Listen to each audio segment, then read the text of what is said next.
Back in Blue Earth, we used to live about a 5-minute walk from our local community library. And so about once a week or so, Lincoln and I would walk down to the library to waste an hour or two. It was so fun, and I just loved doing that. But I still remember that first time that I brought Lincoln to the library. And in my mind, I thought this is going to be great. We're just going to sit there and read books, right? And so I was hyping him up. I was saying we could read Berenstain Bears for hours. They have all of them. They have all of the Little Blue Trucks. They have all of the books that you just have one of.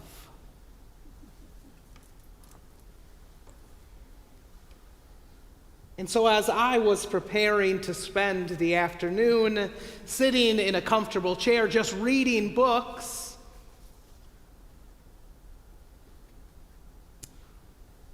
Lincoln had other plans for that day.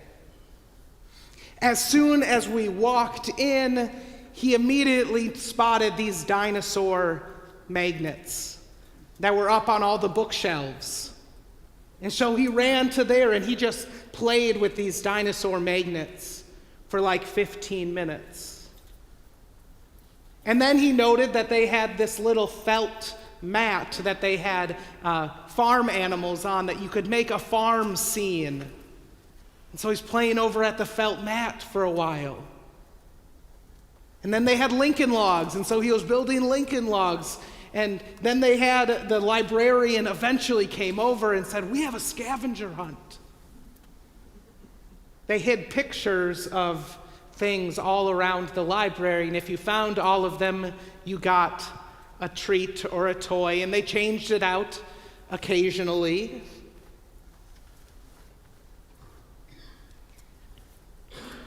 And finally, there were coloring sheets. And so he sat down and he colored and colored. It was probably at least an hour before Lincoln even realized that the library had books, right?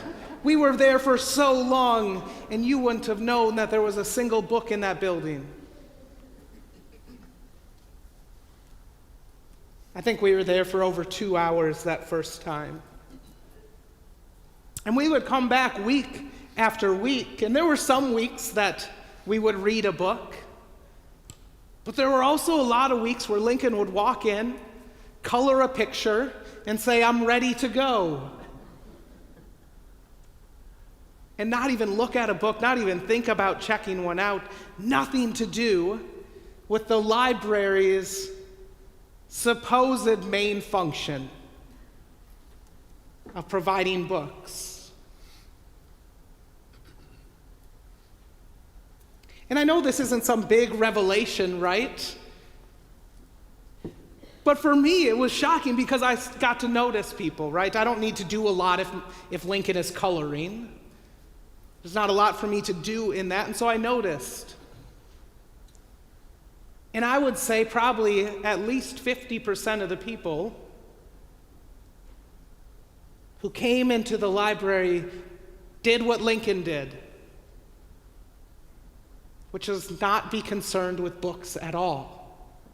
I think at least half of the people were coming there for some other reason, whether it was to use the computers, to print something off. They had a seed catalog that you could go and take and give seeds for your garden. People would come in for that. People would come in for conversations. People would go in for classes.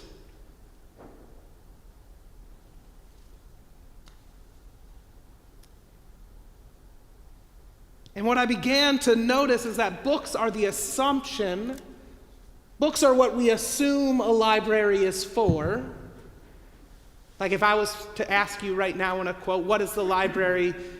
Why do we have libraries? And you would say books, right? That would be the first answer.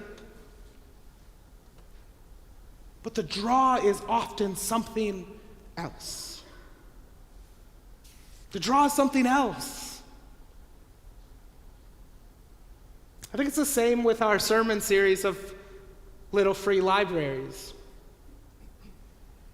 As soon as you start a sermon series like this, you hear lots of stories. And people are telling me about the little free libraries in their neighborhood. They're telling me about the uniqueness of theirs. And what is amazing to me is how many of them are filled with things other than books. People put little dog treats in their little free libraries. People are putting cans of food if people need it. People are putting coloring pages. They're putting puzzles. As Joni told us, they're putting chalk and toys for kids.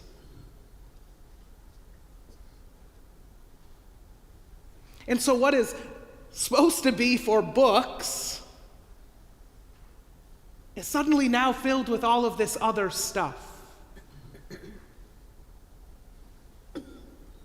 And what becomes clear is, as I have seen it, if you visit them enough, what becomes crystal clear is that these little free libraries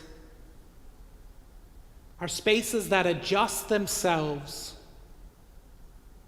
to the needs of the people who actually use them. Right? Even the book content becomes curated to the people who are using it. Right? Your free little library doesn't have dog treats if you don't have dogs in your neighborhood. If there's no kids, there's no kids' books. They serve this practical need, a localized purpose, a place of conversation, a source of food, dog treats, school supplies, simple activities for children. In effect, they become community assets. Little micro institutions that improve the community. And I would say that their value is measured not in what they intended to provide, but to the extent in which they meet the needs of their community. They meet the needs of those who walk up to them. And this concept closely aligns with Jeremiah 29. Jeremiah is writing to a people who are living in exile. They are living in a community that is not their own. And they are questioning and they are wondering and they are calling out to God, God, what is next for us? You have taken our home, you have sent us away. What is next? What does it mean for us to follow God in this new place? And we didn't hear it in this, but what Jeremiah tells them is get comfortable. They're crying out, God, when do we get to go home? And Jeremiah says, get comfortable. Y'all are going to be here for 70 years. Get comfortable in the place you are. And here's what that looks like, he says. Here is a way of being in the world as followers of God.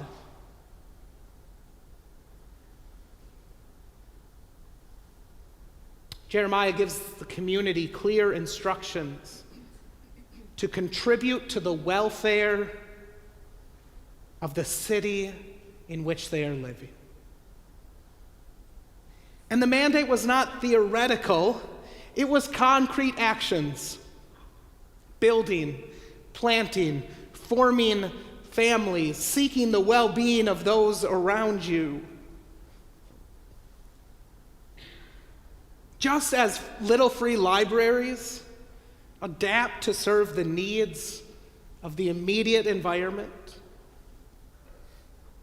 Jeremiah 29 outlines a model in which God's people are expected to strengthen the place where they reside, addressing the practical needs and contributing to the common good. The people ask God, God, what's the plan for us next? And God says, take care of the people. Take care of the very people who took you into exile.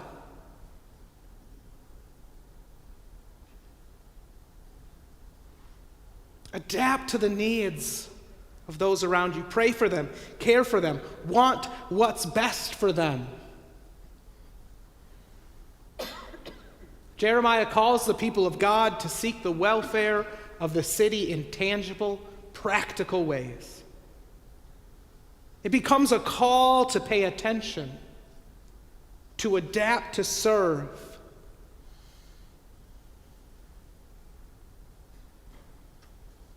And that posture leads us into the importance for us as a church.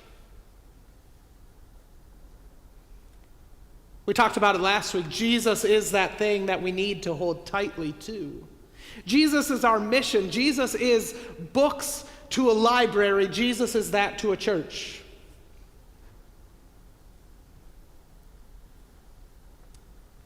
But just like at a library, books aren't what always draws people in. I would say that's true about the church as well. That offering Jesus often begins with something else. The main thing is almost never the only thing. Because most people who enter a church for the first time are rarely looking for Jesus.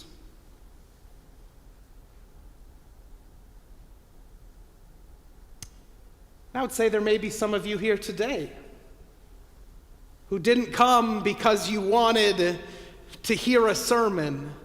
There are some of you here today that didn't come because you wanted to listen to music. There may be some of you here that aren't here today because we're going to pray and do worship. I bet there are some of you that if we searched your heart, you would say that I am here because I've needed to see my friend. I bet there are some of us here today that are saying, I'm here because if I wasn't, I would be alone.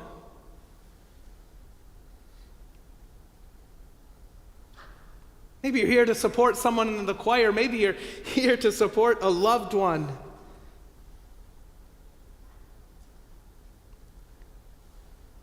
Some come to churches, people come to churches for the coffee or for they need a treat or they need a cup of water. They need to not be alone. They need a kids program.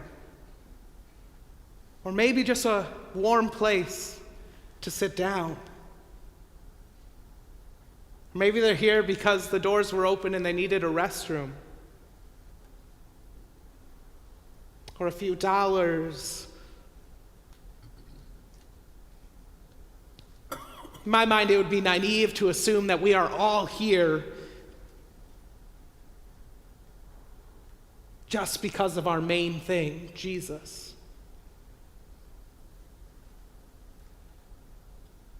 Just like when you go to the library, you go for all these other reasons. You stop at a little free library for multiple reasons.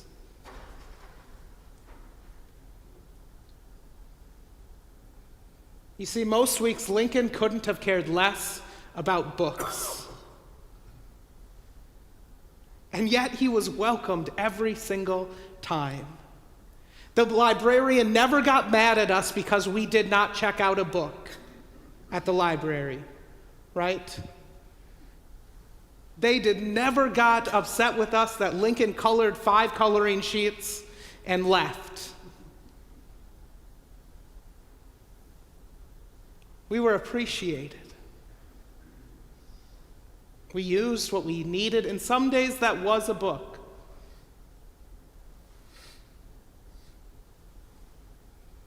You see, sometimes people need that gospel message. We need that gospel message.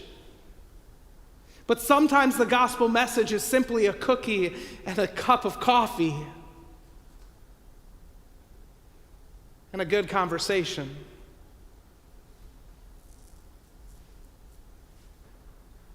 And it's not just Jeremiah that tells us to care for the well-being and the welfare of a city.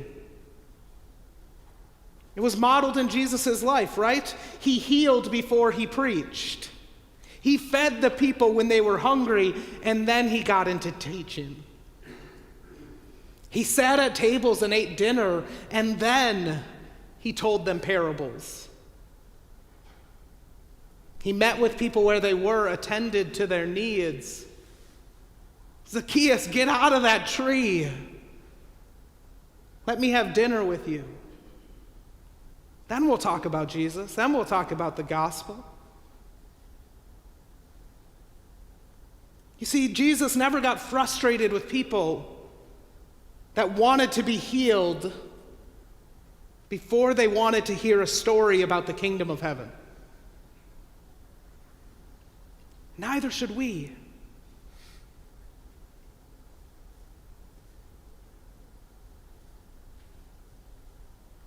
We shouldn't get frustrated if someone needs a glass of water and they're not so interested in the gospel that day. And so as we weave libraries in Jeremiah and Jesus' life together, what becomes clear to me at least, that we need to do as a church is seek the welfare of our city. Darren Patrick once posed this penetrating question: would your city weep if your church did not exist? Would our city weep if we no longer existed?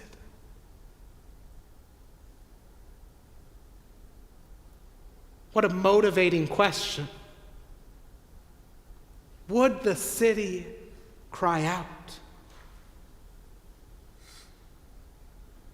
Would the city weep because they would say, now where is the community going to feel safe? Where are people going to be fed? Where are lonely people going to find connection? Where will the tired find rest? Where will the children find joy and safety? The volunteers' purpose?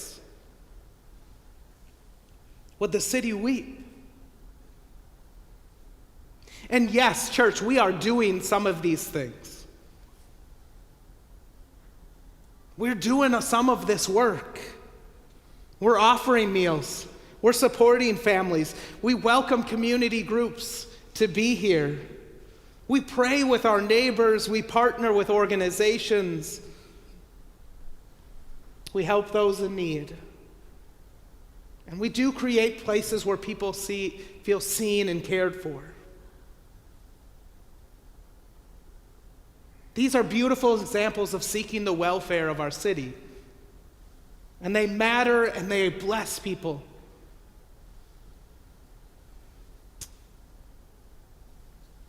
But the challenge from Jeremiah isn't just to dabble in the welfare of the city. It isn't to be just a when we have time sort of project.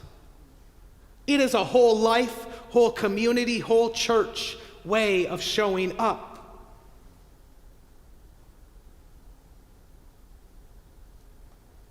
The invitation to us today is to lean fully into this identity. To ask not only what are we doing, but also where can we stretch farther? Where can we deepen? Where can we widen our welcome? Where is God nudging us next? Because seeking the welfare of the city is not occasional work. It's who we are called to be. Every day, in every ministry, in every relationship, in every corner of our neighborhood. Libraries strengthen a neighborhood simply by being there, by offering resources, refuge, imagination, connection, and possibility. And that's the vision, I think, for a church. To be a church that strengthens the city simply by being here, by offering grace, hope, friendship, practical help, to make our city better.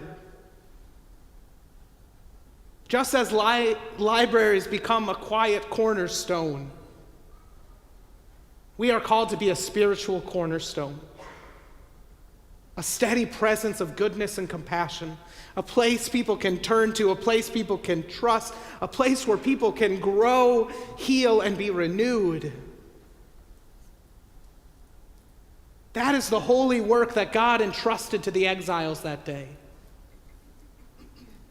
And that is the work entitled and entrusted to us, to seek the welfare of this city, to make our neighborhoods better places, and to reflect the love of Christ in everything we build, every meal we serve, every prayer we offer, and every act of kindness we give away. Church, our main thing is Jesus Christ. But we need to be prepared for those who walk into our doors, who right now all they need is the gospel of a cold drink of water, a cup of coffee, or some conversation. Let us seek the welfare of our city. Let us stand and sing "The King of Glory Comes," hymn 2091 in the Black Book.